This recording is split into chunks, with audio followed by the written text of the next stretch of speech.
changing the thermostat on my 2015 Chevy Tahoe. This is the LT model with the 5.3 liter engine. The reason I'm changing it is because it appears to be undercooling. I was turned the heat on one day when it was kind of cold out, not too cold out, and I noticed it wasn't getting as warm, as hot as it should be, given that the temperature wasn't really that cold out.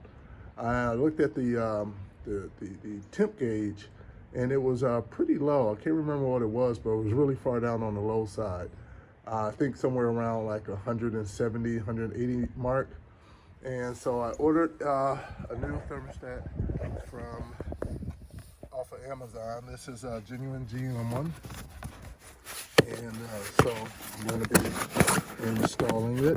It's the complete one, the whole housing with the thermostat. You know, you're able to just get that piece inside there, but I got the entire unit. And so it should be pretty quick, easy install. So let's work through this. So the first thing we need to do is get access to it. And the thermostat, which I love, is right there. Nice and easy access. So first thing we want to do is just remove this right here so we can have easy access to it. Looks like we have a plug back here. We can disconnect it right here, over here, and over here. So let's do that. Loosen that up a bit. And I'll loosen it up over here. It's already kind of loose.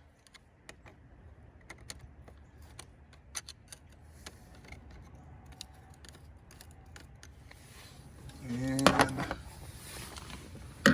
let's see here for this right here. You always have these different ones, so you always got to learn what is the trick for each one of these. All right, so actually these are pretty easy to remove. You just apply pressure to this right here, push down, and that'll release it, and then you can pull it off. So you just push down and then pull out. All right. So now with both of them now disconnected, I should be able to pull this out of there. And I'm gonna do it slowly because I'm not sure if there's something else attached to the bottom of here. Checking to see if there's any wires or anything. Nope, nothing. Taking a look, a good throttle body cleaning wouldn't be the worst thing either. I can clean that one, so I'll get that cleaned. So here is what we're going to be removing. Got the one clip here, and we have these two here. So I'll get my tools and we'll start removing it. I'm probably going to clamp the hose to keep fluid from coming out. I'm sure I'm going to lose some fluid now. All right, to get this done, these are the tools that we're going to need. Besides, of course, for the flathead to get this part off here, I'm going to need my 10 millimeter. This right here is going to clamp the hose to keep the fluid from all running out. And then need these right here to be able to get the clip off the hose here and the smaller hose right there. So we'll start with, I got this off of a 3-pack a while back, and they turn out to be pretty useful. Let's see if they're going to be good for this big hose here. I'll put it on here, and I'll hold it down, and then that'll just pinch it off to keep the fluid from running out on it. All right. And then I'll start off with this small little hose here.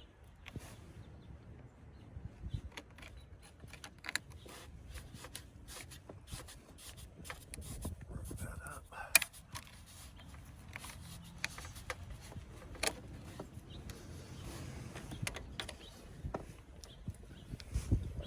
Initially turn it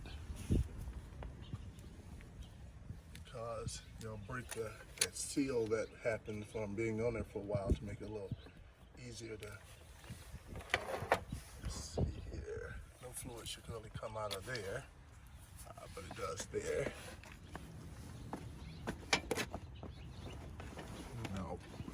putting this out of the way.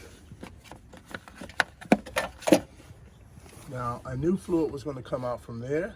I mean, I'm being lazy, I don't want to drain it. And just to be safe, let me get my bucket and put it underneath to catch the extra fluids.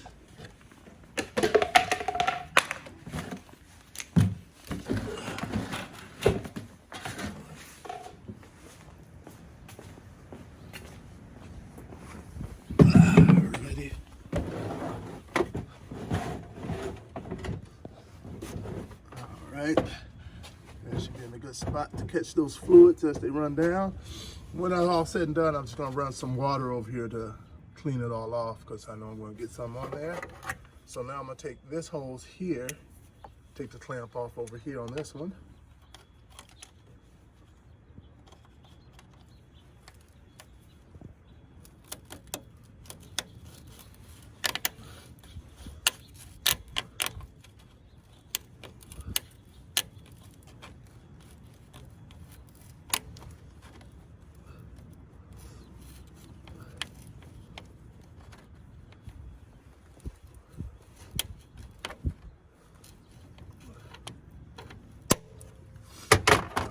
Now see if I can turn it by hand.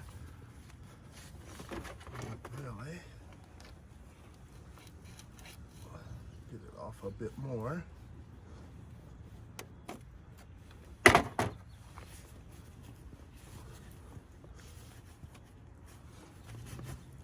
There we go. Now I'll take that off.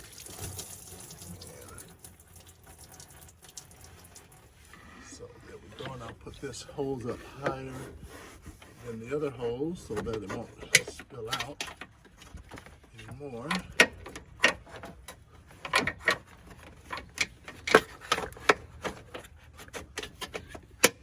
Or maybe not. There we go. That's good enough. Nothing's coming out. So now, since I have it all disconnected, now I should get rid of, there are 3 10mm bolts in there. And I always like to be aware of how much it took for me to unscrew it. So I'll apply that same pressure when it's time to put it back on.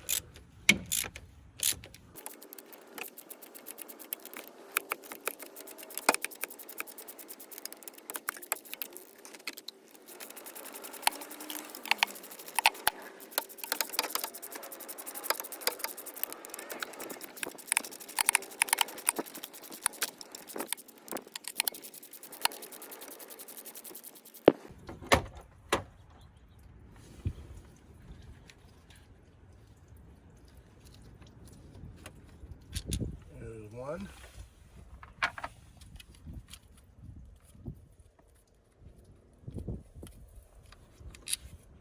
Two.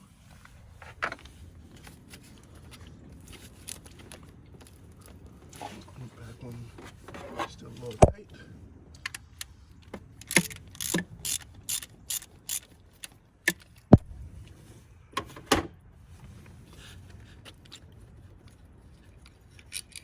There's number 3.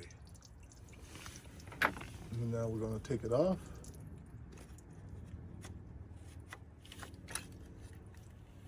There we go. That's the old one.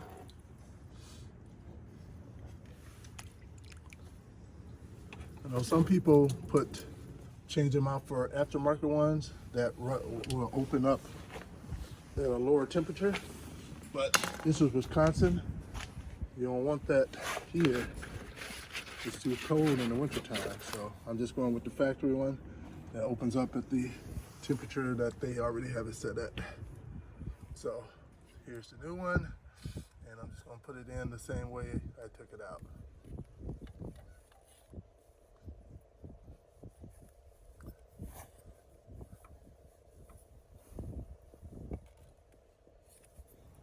As you can see, there's this rubber ring down here, and it's in good condition. So that is what's going to help with the seal. And there's a rubber in there as well. Let me check something real quick. You see that right there? There's not one in here, so that's telling me that that needs to come out.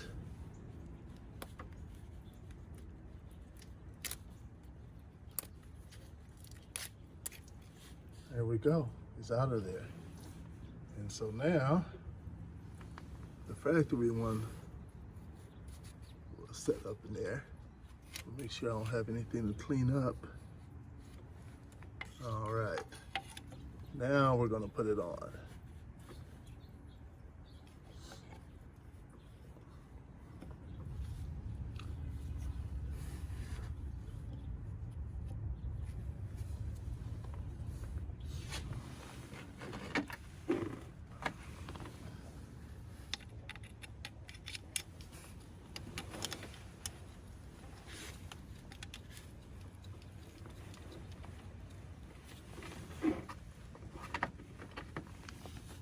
Number 2.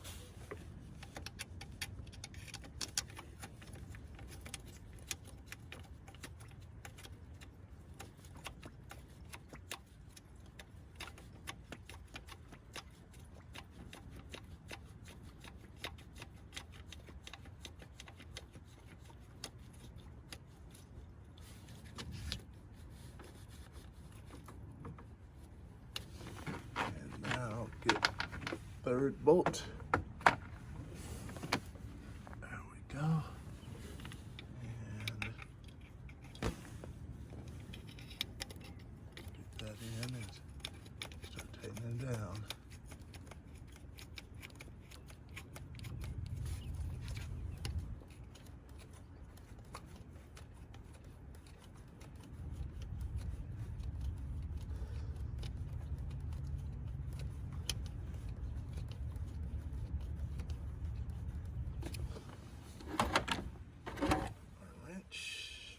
Socket.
Horribly tight on there, so I'm just being cautious not to over torque it down. All right.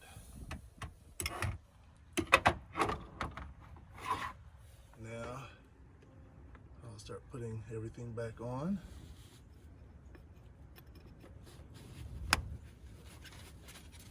Put that back in.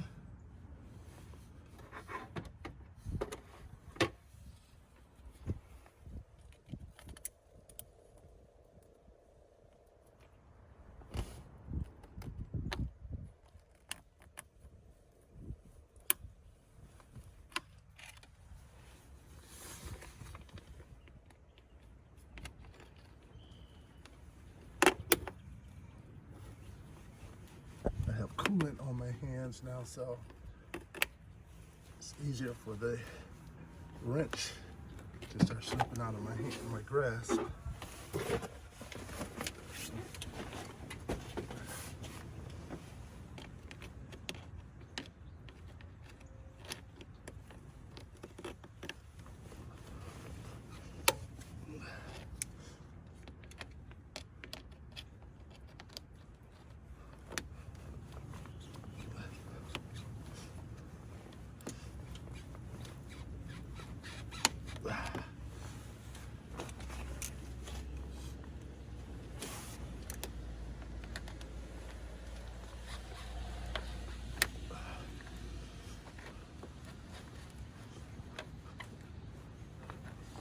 need both hands to get it over the finish line. So you guys will go dark for a moment.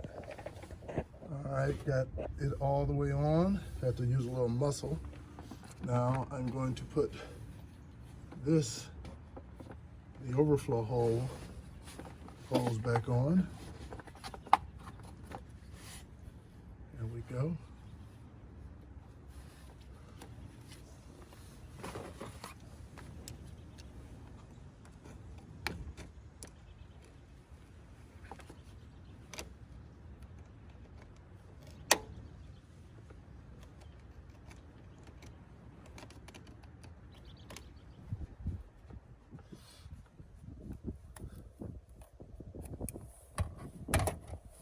Now I can remove this here. All right. And I'll top off the antifreeze. I'll take some nice clean water and run it along the front of the engine and get this excess of this antifreeze off of here, so I'm not smelling it burning as I'm driving. Of course, put that back on as well. And probably go ahead and clean off this throttle body while I'm at it. But that's it, guys. If you like what you just saw, hit the like button. And also, I have other YouTubes out there working on my Tahoe, from doing the front differential fluid, rear differential fluid, the transfer case fluid, and quite a few other things too as well. So hit that subscribe button and check out some of my other how-tos to work on your Tahoe. Thanks a lot.